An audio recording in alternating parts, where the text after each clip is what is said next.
ہم نے بہت سے سفر نامے تحریر کیے ہیں، لیکن جس سفر نامے کا آج تذکرہ کر رہے ہیں اس کے بارے میں اگر کسی نے ہم سے پوچھ لیا کہ سفر نامہ کہاں کا ہے تو بتانے سے قاصر رہیں گے۔ ہم کابل کی طرف روانہ ہوئے تھے، رات ہو چکی تھی لیکن کابل نہ پہنچے تھے۔ پشاور سے روانہ ہوئے تو تھوڑی دیر بعد طیارے میں اطلاع دی گئی کہ اس وقت طیارہ درہ خیبر کے اوپر سے گزر رہا ہے اور دائیں طرف جلال آباد کا قصبہ ہے۔ جہاز کابل ایئرپورٹ پر نہ اترا بلکہ اسے پشاور کے ہوائی اڈے پر اتارا گیا۔ وجہ یہ تھی کہ کابل پر گہرے بادل چھائے ہوئے تھے۔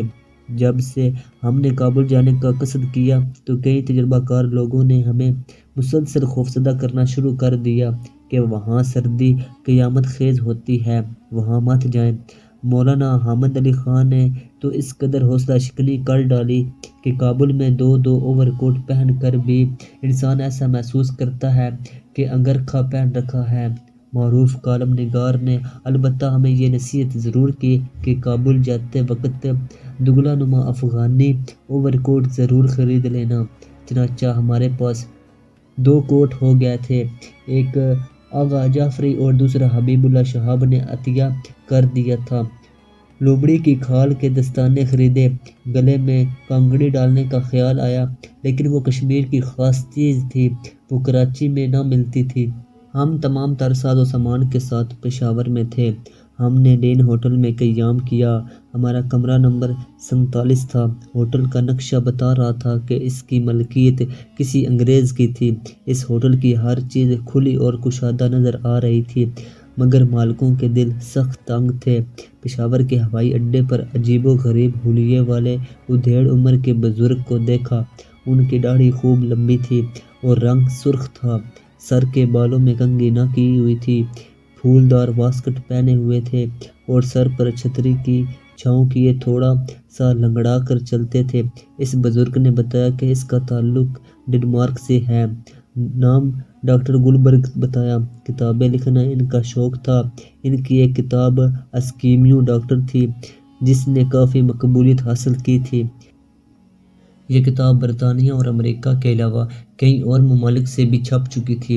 اس کتاب کو لکھنے سے قبل ڈاکٹر صاحب نے گرین لینڈ میں باقاعدہ قیام کیا۔